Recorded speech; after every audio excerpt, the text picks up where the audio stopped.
नमस्कार दर्शकों, news today के इस बुलेटिन में आपका स्वागत है, जहां हम चर्चा और विश्लेषण करते हैं आज की महत्वपूर्ण खबरों का। आज की मुख्य सुर्खियां इस प्रकार हैं। सुप्रीम कोर्ट ने आदेश दिया है कि राज्यों या केंद्र शासित प्रदेशों को टीएन गोदावर्मन तिरुमुलपाद 1996 निर्णय द्वारा निर्धारित वन की परिभाषा के अनुसार कार्रवाई करनी होगी। जल जीवन मिशन व्यवहार परिवर्तन संचार रणनीति जारी की गई। मृदा स्वास्थ्य कार्ड योजना की शुरुआत के 9 वर्ष पूरे हुए। प्राक्कलन समिति ने PM mega integrated textile reason and apparel park योजना और रुकन पड़ी वस्त्र इकाइयों या पीएसयूज के लिए पुनरुद्धार प्रयास रिपोर्ट प्रस्तुत की। वाणिज्य और उद्योग मंत्रालय के अनुसार वित्त वर्ष 2024-25 व वित्त वर्ष 2025-26 के लिए रबड़ क्षेत्र हेतु वित्तीय सहायता में 23% की वृद्धि की गई। CDSCO ने दवाओं, सौंदर्य प्रसाधनों और चिकित्सा उपकरणों की सैंपलिंग के लिए विनियामक दिशा निर्देश अधिसूचित किए। चलिए अब खबरों की चर्चा विस्तार से करते हैं और सबसे पहले रुख करते हैं आज की पहली मुख्य खबर का। सुप्रीम कोर्ट ने आदेश दिया है कि राज्यों या केंद्र शासित प्रदेशों को टीएन गोदावर्मन तिरुमुलपाद 1996 निर्णय द्वारा निर्धारित वन की परिभाषा के अनुसार कार्रवाई करनी होगी। आपकी जानकारी के लिए बता दें कि सुप्रीम कोर्ट ने वन संरक्षण संशोधन FCA अधिनियम 2023 को चुनौती देने वाली रिट याचिकाओं पर सुनवाई करते हुए एक अंतरिम आदेश पारित किया है। इसके तहत FCA 2023 द्वारा वन संरक्षण अधिनियम 1980 में संशोधन किए गए हैं।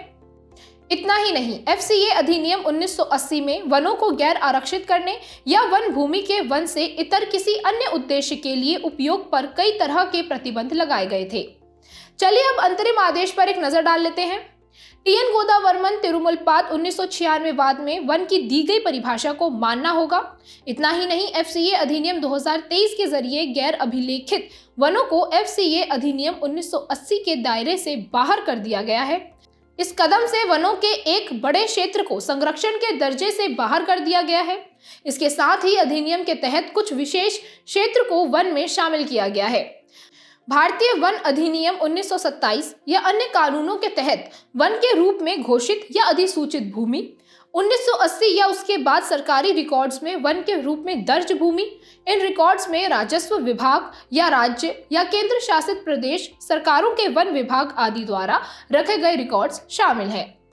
इसके अलावा इसमें कुछ प्रकार की भूमि को अधिनियम के दायरे में शामिल नहीं किया गया है, जैसे 10 हेक्टेयर तक की वन भूमि। आपकी जानकारी हेतु बता दें कि किसी भी सरकार या प्राधिकरण द्वारा वन भूमि पर चिड़ियाघर या सफारी की स्थापना शीर्ष न्यायालय की अंतिम मंजूरी के बिना नहीं की जा सकेगी। FCA अधिनियम 2023 में इको टूरिज्म सुविधाओं, सिल्वीकल्चरल ऑपरेशंस आदि के साथ साथ चिड़ियाघरों या सफारी को गैर वन उद्देश्यों की परिभाषा से बाहर किया गया है। इसका अर्थ यह है कि ये सुविधाएं वन परियोजनाएं मानी जाएंगी। चलिए आखिर में अब बात करते हैं टीएन गोदावर्मन तिरुमुलपाद बनाम भारत संघवाद 1996 के बारे में। 1996 तक प्राधिकारी 1980 के अधिनियम के प्रावधानों को केवल भारतीय वन अधिनियम 1927 के तहत अधिसूचित वनों पर ही लागू करते थे। इस वाद में दिए गए निर्णय के अनुसार वन में शामिल है सबसे पहले किसी भी सरकारी रिकॉर्ड में वन के रूप में दर्ज सभी क्षेत्र। इसके अलावा वे सभी क्षेत्र जो सुप्रीम कोर्ट द्वारा वन की शब्दकोशीय परिभाषा में शामिल किए गए हैं। और अंत में सुप्रीम कोर्ट की एक विशेषज्ञ समिति द्वारा वन के रूप में पहचाने गए क्षेत्र। अब बढ़ते हैं अगली मुख्य खबर की ओर। जल जीवन मिशन JJM व्यवहार परिवर्तन संचार रणनीति जारी की गई। इस रणनीति का उद्देश्य जल जीवन मिशन के लक्ष्य को प्राप्त करने के लिए लोगों के व्यवहार में बदलाव लाना है। यह रणनीति 4 स्तंभों पर आधारित है: मीडिया सहभागिता और डिजिटल रणनीति, समर्थन और संचार, समुदायों को जोड़ना और सामाजिक एवं व्यवहार परिवर्तन संचार। चलिए अब जल जीवन मिशन के बारे में विस्तार से चर्चा करते हैं। इस मिशन को साल 2019 में शुरू किया गया था। इसका उद्देश्य वर्ष 2024 तक हर घर नल से जल पहुंचाना, यानी प्रत्येक ग्रामीण परिवार को चालू अवस्था में घरेलू नल कनेक्शन प्रदान करना है। ये एक केंद्र प्रायोजित योजना है। इसे जल शक्ति मंत्रालय द्वारा नियंत्रित किया जाता है। साथ ही इसे विकेंद्रीकृत, मांग आधारित और समुदाय द्वारा प्रबंधन दृष्टिकोण के माध्यम से कार्यान्वित किया जा रहा है। उदाहरण के लिए समझें तो ग्राम पंचायत स्तर पर पानी समिति या ग्राम जल एवं स्वच्छता समिति की स्थापना की गई है। इसी के साथ आओ नदी को जाने यूथ मोबिलाइजेशन जैसी पहल भी शुरू की गई हैं। वित्त के साझेदारी पैटर्न के अनुसार बिना विधानसभा वाले केंद्र शासित प्रदेशों के लिए 100% होगा, पूर्वोत्तर राज्यों और विधानसभा वाले केंद्र शासित प्रदेशों के लिए 90:10 का अनुपात होगा और अन्य सभी राज्यों के लिए 50:50 का अनुपात होगा। जल जीवन मिशन का उद्देश्य SDGs के अनुरूप है। ये मिशन प्रतिदिन प्रति व्यक्ति के लिए 55 लीटर की पर्याप्त मात्रा के जल को प्रदान करने का लक्ष्य रखता है। इसके साथ ही संधारणीयता, विश्वसनीयता, वहनीयता और गुणवत्ता जैसे महत्वपूर्ण मानकों का पालन करते हुए नियमित और सुरक्षित जल संबंधी प्रणालियों को विकसित करने का काम किया जाता है। इसके साथ ही उचित उपयोगकर्ता शुल्क के माध्यम से समाज में समावेशिता और समता को बनाए रखने का प्रयास किया जाता है। ये जल जीवन मिशन BIS मानक 10,500 के अनुसार गुणवत्ता की गारंटी देता है। आपकी जानकारी के लिए बता दें कि गति और विस्तार की दृष्टि से जल जीवन मिशन यानी JJM संभवतः SDG 6 लक्ष्य की समय पूर्व प्राप्ति के लिए विश्व का सबसे बड़ा कार्यक्रम है। चलिए अब इसकी प्रमुख उपलब्धियों के बारे में भी जान लेते हैं। साल 2024 की स्थिति के अनुसार कुल 19.14 करोड़ ग्रामीण परिवारों में से 74.23% को नल कनेक्शन उपलब्ध करा दिया गया है। 2019 में यह अनुपात केवल 17% था। 6 राज्यों और 3 केंद्र शासित प्रदेशों में 100% नल से जल कनेक्टिविटी को सुनिश्चित किया गया है। इतना ही नहीं, 112 आकांक्षी जिलों में नल से जल कवरेज में 2019 की तुलना में 9 गुना वृद्धि दर्ज की गई है। चलिए अब रुख करते हैं आज की तीसरी मुख्य खबर की ओर। मृदा स्वास्थ्य कार्ड योजना की शुरुआत के 9 वर्ष पूरे हुए। मृदा स्वास्थ्य कार्ड योजना को साल 2014-15 में शुरू किया गया था। ये योजना किसानों को मृदा स्वास्थ्य कार्ड जारी करने में राज्य सरकारों की सहायता करने पर केंद्रित है। ये योजना एकीकृत पोषक तत्व प्रबंधन यानी इंटीग्रेटेड न्यूट्रिएंट मैनेजमेंट INM को बढ़ावा देती है। INM में मृदा के स्वास्थ्य और इसकी उत्पादकता में सुधार के लिए रासायनिक उर्वरकों सहित द्वितीयक एवं सूक्ष्म पोषक तत्वों के विवेकपूर्ण उपयोग को प्रोत्साहित किया जाता है। साथ ही जैविक खाद और जैव उर्वरकों के उपयोग को भी बढ़ावा दिया जाता है। यह केंद्रीय कृषि एवं किसान कल्याण मंत्रालय का एक फ्लैगशिप कार्यक्रम है। वर्ष 2022-23 में इसे राष्ट्रीय कृषि विकास योजना कैफेटेरिया योजना के तहत मृदा स्वास्थ्य और उर्वरता घटक के रूप में शामिल कर लिया गया था। चलिए अब खबर को विस्तार से समझते हैं और सबसे पहले मृदा स्वास्थ्य कार्ड के बारे में जानकारी प्राप्त कर लेते हैं। यह कार्ड प्रत्येक किसान को उसकी जोत वाली मृदा में पोषक तत्वों की स्थिति की जानकारी प्रदान करता है। साथ ही किसानों को यह भी जानकारी देता है कि कितनी मात्रा में उर्वरक का छिड़काव करना चाहिए। यह मृदा में सुधार के लिए आवश्यक पोषक तत्वों को मिलाने का सुझाव भी देता है। इससे लंबे समय तक मृदा के स्वास्थ्य को बनाए रखने में मदद मिल सकती है।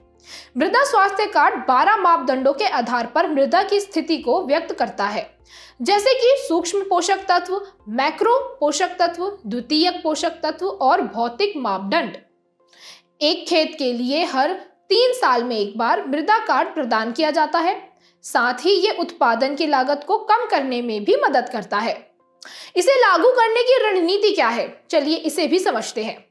इसे सभी राज्यों और केंद्र शासित प्रदेशों के कृषि विभाग के माध्यम से लागू किया जा रहा है। इन्हें भौगोलिक सूचना प्रणाली GIS के साथ एकीकृत किया गया है और ग्राम स्तरीय मृदा परीक्षण प्रयोगशालाएं भी स्थापित की गई हैं। आखिर में बात करते हैं राष्ट्रीय कृषि विकास योजना के बारे में। इसे वित्त वर्ष 2007 और 8 में शुरू किया गया था। इसका उद्देश्य कृषि और संबद्ध क्षेत्रकों का अधिक समावेशी और एकीकृत विकास सुनिश्चित करना है। ये एक केंद्र प्रायोजित योजना भी है। राष्ट्रीय कृषि विकास योजना को साल 2022-23 से राष्ट्रीय कृषि विकास योजना कैफेटेरिया योजना के रूप में पुनर्गठित किया गया है। इसमें कृषि और किसान कल्याण विभाग की कुछ योजनाओं का विलय किया गया है, जैसे कि वर्षा सिंचित क्षेत्र विकास योजना, परंपरागत कृषि विकास योजना आदि।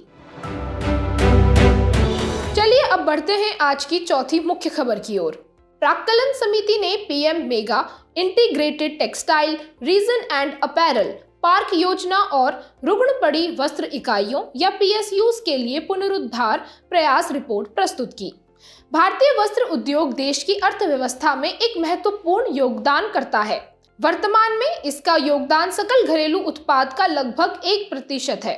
ये उद्योग देश के कुल निर्यात में 15% से अधिक का योगदान देता है। साथ ही 45 मिलियन से अधिक लोगों को रोजगार भी देता है। भारत दुनिया में वस्त्र और परिधान का तीसरा सबसे बड़ा निर्यातक है। भारत ने साल 2030 तक 250 अरब डॉलर के वस्त्र उत्पादन और 100 अरब डॉलर के निर्यात का लक्ष्य रखा है। वर्तमान में वस्त्र उद्योग के समक्ष मुख्य चुनौतियां क्या हैं? चलिए इस पर विस्तार से चर्चा करते हैं।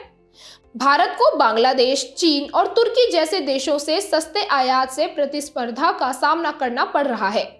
भारत का वस्त्र उद्योग अत्यधिक बिखरा हुआ है।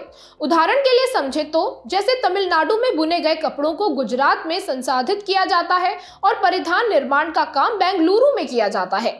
उच्च इनपुट लागत, ऋण प्राप्ति में कठिनाई और निर्यात में गिरावट भी बड़ी समस्याएं हैं। इस ओर कुछ अन्य चुनौतियां भी हैं, जैसे कि कपड़ा मिल मालिकों द्वारा आधुनिकीकरण की उपेक्षा करना, पुरानी तकनीक अपनाना, अकुशल श्रमिक, खराब उत्पादकता आदि। खबर में आगे बढ़ते हैं और वस्त्र क्षेत्र को बढ़ावा देने के लिए शुरू की गई पहलों पर भी एक नजर डालते हैं। PM मित्र पार्क योजना। ये योजना भारत को वस्त्र क्षेत्र में वैश्विक रूप से प्रतिस्पर्धी बनाती है। इससे व्यापक निवेश आकर्षित किया जा रहा है और बेहतर कौशल प्रदान किया जा रहा है। ये योजना वस्त्र क्षेत्र की उत्पादन लागत को कम करने पर भी केंद्रित है।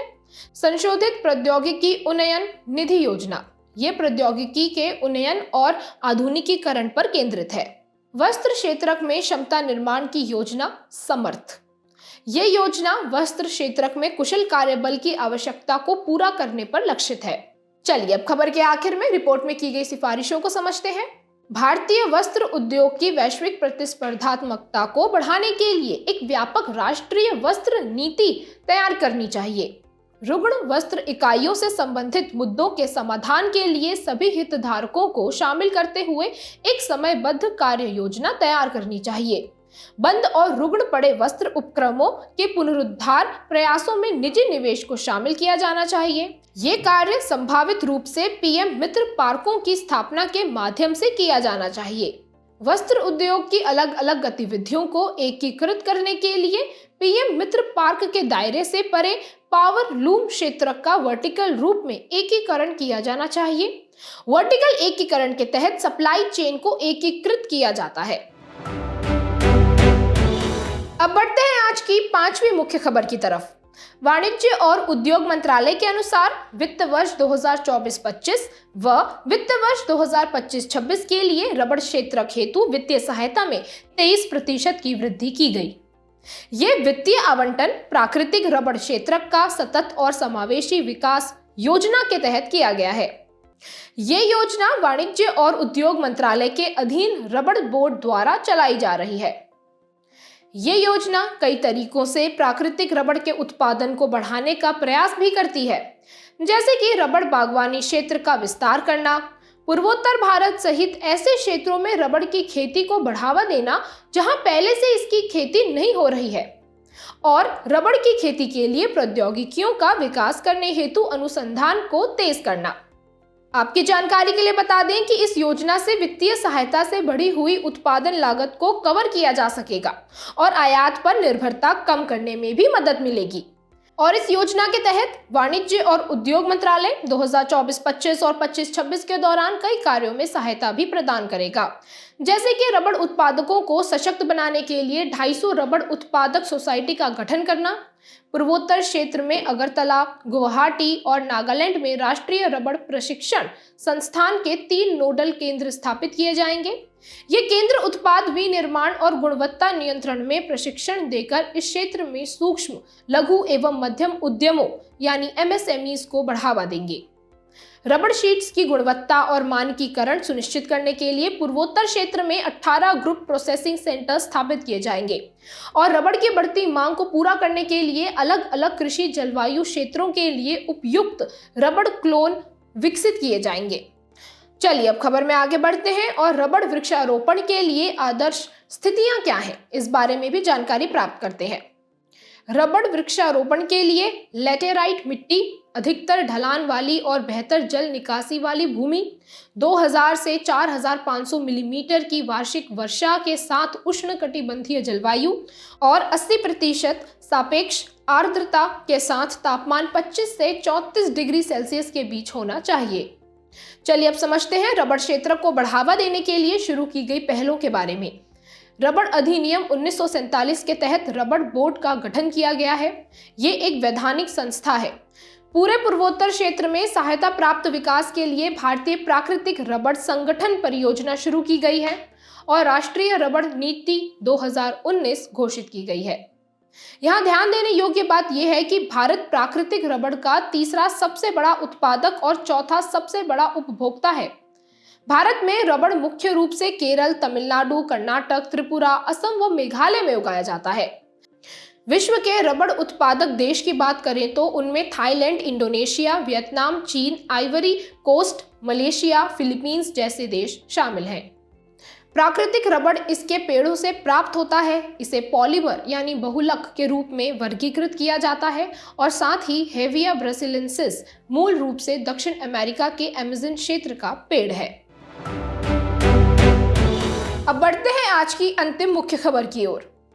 CDSCO ने दवाओं, सौंदर्य प्रसाधनों और चिकित्सा उपकरणों की सैंपलिंग के लिए विनियामक दिशा निर्देश अधिसूचित किए। आपको बता दें कि केंद्रीय औषधि मानक नियंत्रण संगठन CDSCO के नए दिशा निर्देशों का उद्देश्य दवाओं और सौंदर्य प्रसाधनों की गुणवत्ता एवं प्रभावकारिता सुनिश्चित करना है।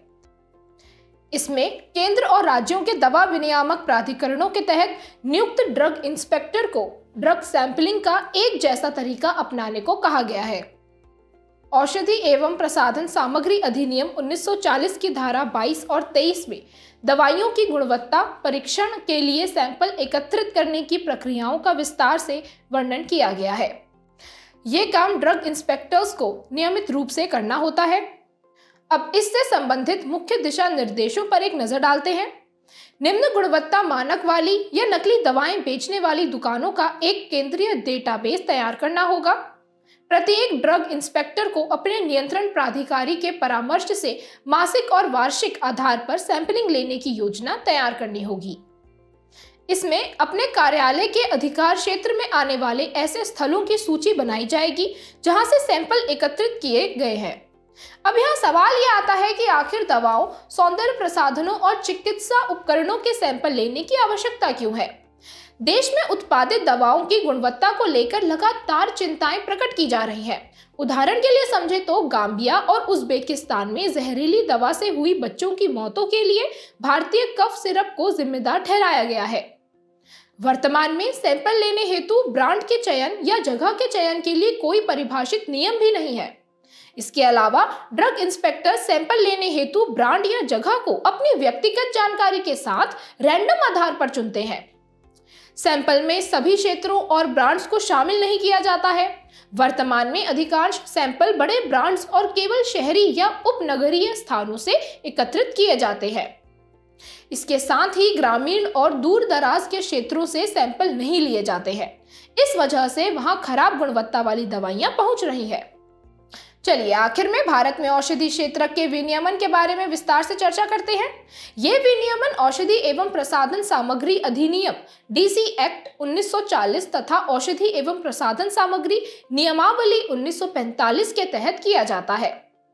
DC एक्ट 1940 ने स्वास्थ्य और परिवार कल्याण मंत्रालय के तहत CDSCO के गठन का प्रावधान किया है। CDSCO को भारत में दवाओं, सौंदर्य प्रसाधनों, निदान और उपकरणों की सुरक्षा, प्रभावकारिता व गुणवत्ता सुनिश्चित करने के लिए मानक निर्धारित करने का कार्य सौंपा गया है। CDSCO का प्रमुख भारत का औषधि महानियंत्रक होता है। वह रक्त और रक्त उत्पादों, वैक्सीन जैसी दवा की निर्धारित श्रेणियों आदि के लिए लाइसेंस को मंजूरी देता है। चलिए अब बढ़ते हैं सुर्खियों में रहे स्थल की तरफ। हमारा आज का स्थल है पापुआ न्यू गिनी। इस देश की राजधानी है port Moresby. Papua New Guinea में जनजातीय हिंसा के कारण कई लोगों की मौत हुई है। चलिए इस देश की भौगोलिक अवस्थिति पर एक नजर डालते हैं। ये दक्षिण पश्चिमी प्रशांत महासागर में स्थित एक द्वीपीय देश है। ये दुनिया के दूसरे सबसे बड़े द्वीप न्यू गिनी के पूर्वी हिस्से को शामिल करता है। इसमें बिस्मार्क द्वीप समूह, बोगेनविले और बुका, जो सोलोमन द्वीप श्रृंखला का हिस्सा है, तथा अन्य छोटे द्वीप शामिल हैं। ये भूमध्य रेखा के ठीक दक्षिण से टोरेस जलडमरू मध्य तक फैला हुआ है। चलिए आखिर में इस देश की भौगोलिक विशेषताओं पर भी एक नजर डालते हैं। एक भ्रंश रेखा के समीप स्थित होने के कारण यहाँ भूकंप और उसके परिणाम स्वरूप सुनामी अपेक्षाकृत सामान्य घटनाएं हैं। इस देश की मुख्य नदियां हैं सेपिक, रामू, फ्लाई और पुरारी, और सर्वोच्च शिखर है माउंट विल्हेम। बुलेटिन के आखिर में चलिए अब रुख करते हैं आज की संक्षिप्त सुर्खियों की तरफ। बॉम्बे हाईकोर्ट ने एक मामले की सुनवाई के दौरान कहा कि पुलिस ने दंड प्रक्रिया संहिता CRPC की धारा 41A के तहत प्रदत्त शक्ति का दुरुपयोग किया है। मिलन भारत द्वारा आयोजित एक बहुपक्षीय नौसैनिक अभ्यास है। हाल में निकेल की वैश्विक कीमत में गिरावट दर्ज की गई है। इसके लिए इंडोनेशियाई खदानों में चीन के निवेश को कारण बताया जा रहा है। एशिया और प्रशांत के लिए संयुक्त राष्ट्र आर्थिक एवं सामाजिक आयोग ने एशिया और प्रशांत में SDG प्रगति रिपोर्ट 2024 शीर्षक से रिपोर्ट जारी की है। रिपोर्ट में इस तथ्य को रेखांकित किया गया है कि एशिया प्रशांत क्षेत्र सतत विकास लक्ष्यों को 2030 तक प्राप्त करने के लक्ष्य से 32 साल पीछे है। प्रधानमंत्री उच्चतर शिक्षा अभियान योजना के तहत उत्तर प्रदेश को 740 करोड़ रुपए का आवंटन प्राप्त हुआ है। इस योजना के तहत देश में किसी भी राज्य द्वारा प्राप्त यह सबसे अधिक राशि है।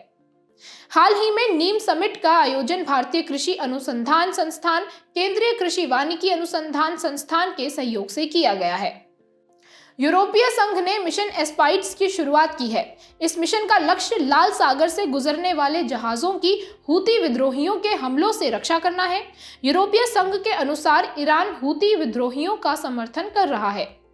भारतीय राष्ट्रीय महासागर सूचना सेवा केंद्र और भारतीय अंतरिक्ष अनुसंधान संगठन द्वारा रिप करंट्स की निगरानी करने एवं इसके बारे में पूर्वानुमान अलर्ट जारी करने का कार्य किया जाएगा। जाने से पहले आपकी समझ की परीक्षा के लिए डालते हैं एक नजर हमारे स्पेशल सेगमेंट प्रश्नोत्तरी पर।